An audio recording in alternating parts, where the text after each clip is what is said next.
Nosso assunto agora, tema 4, é ferrovias e rodovias. Segundo o economista Carlos Campos, do IPEA, países emergentes como Rússia, Índia, China, Colômbia e Vietnã investem uma média anual de 3,4% do PIB em transporte. No Brasil, com a piora do quadro econômico, a expectativa é que os investimentos recuem para 0,55% do PIB em 2015 e 0,6% em 2016. Bom, eu pergunto para vocês, diante desse cenário nada otimista, as PPPs, elas surgem como um ponto alto para alterar esse quadro, uma vez que no novo plano diretor as ferrovias e rodovias são o destino da maior fatia dos investimentos do PIL, que nós inclusive já comentamos aqui, que é o Programa de Investimento em Logística? Maria Eduarda. Bom, posso falar um pouco. Na definição dos projetos do PIL estão as questões que envolvem os projetos estruturais, né? Quer dizer, chamam estruturantes, estruturais, o que seja. São os de grande capacidade, a ferrovia, portos e um sistema alimentador, que seriam as rodovias. Isso certamente leva um tempo para ser implantado. Então, o que se faz hoje vai sofrer um processo de desenho, né, de toda a concepção, tem o processo de contratação e daí vai se começar a investir. Paralelamente a isso, haverão os movimentos naturais daqueles que vão se voltar para que essa cadeia logística que é montada também prevaleça como negócio. Então, isso que o governo está fazendo, se for bem sucedido, ele gerará com certeza outros investimentos dentro dessa estrutura logística. Podemos citar a questão de armazenagem, a questão de estruturas intermodais, estruturas de comercialização e por aí vai. Então, eu indicaria o seguinte: a previsão ela está calcada em cima de um histórico recente, tá? Se o projeto for bem sucedido, o projeto do governo, nós vamos dar uma inflexão nessa curva. E acho que o papel do setor privado será fundamental. Eu acredito que o governo enxergou isso a tempo.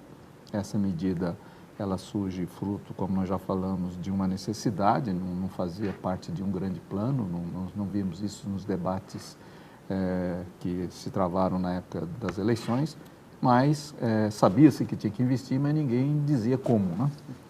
E acho que essa identificação, aquilo que virá por concessão, que virá por PPP, como disse a Maria Eduarda, tudo dependerá do estudo econômico financeiro, mas eu acredito que a própria sociedade vai cobrar isso, os setores produtivos que vão estar calcados em cima dessas estruturas vão cobrar isso do governo. Quer dizer, existem grandes demandas nas fronteiras agrícolas, nos setores produtivos, que vão exigir que essas estruturas logísticas sejam implantadas.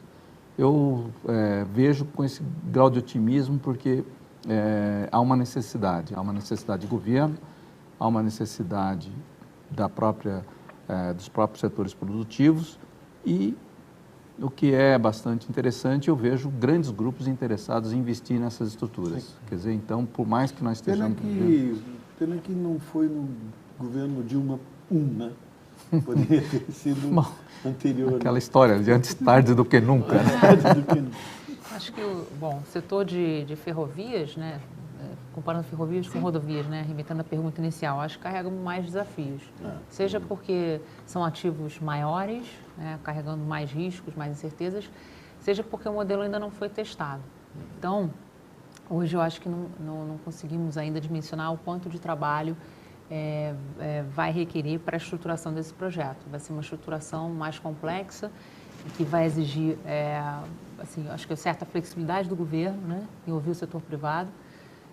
Certamente vai ter que haver uma contraprestação pública para complementar investimentos, são investimentos greenfield, né? Às vezes algumas rodovias não existem, então não dá para se precisar um cronograma de licitação. Hoje eu acho que é o setor que ainda está mais nebuloso. Por outro lado, as rodovias, como eu disse anteriormente, eu acho que a seleção de ativos foi bem sucedida, são ativos que no passado foram anunciados, mas agora estão um pouco diferentes, seja até pelo tamanho. Então, acho que dá para se vislumbrar num cronograma de licitação testado. Não é o Greenfield. Não é Greenfield. Com bastante concorrência, são brownfields. E ainda mais se flexibilizar essas regras de duplicação, e se tiver que fazer duplicação realmente onde precisa, por gatilho, acho que, sem dúvida, vão ser bem-sucedidos e dá para se pensar no horizonte de ano que vem de licitação.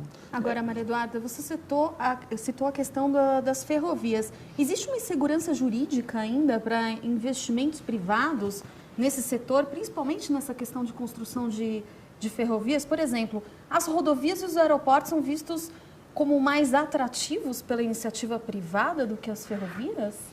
Isso depende muito, como a Maria Eduarda bem disse, vai depender dos estudos. Eu acho que o grande problema das ferrovias é um problema que a gente tem que enfrentar, é o papel da Valec. Né? Isso é algo que precisa ser enfrentado, como que isso vai ser colocado nesses novos projetos, e a gente precisa enfrentar esse problema.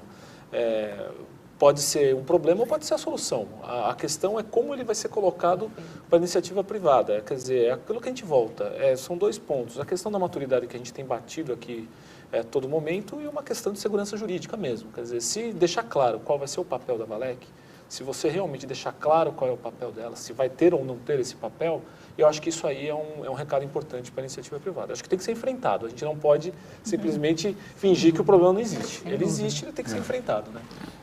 Bem. Agora, Elias, e a questão das receitas acessórias?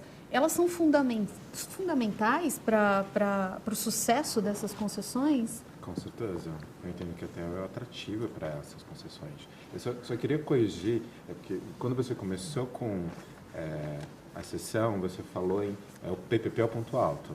Quer dizer, a gente só tem que acertar um pouquinho o conceito, tá? Okay. A gente está falando PPP lato sensu, a gente está falando de concessão. Para não confundir até quem está assistindo, realmente essa modalidade de parceria é o ponto alto, né? O governo não vai conseguir fazer sozinho, fazer a construção, quer dizer, fazer uma contratação 866 e querer fazer a obra. Ele precisa de um parceiro e esse parceiro é o privado. É ele que vai conseguir.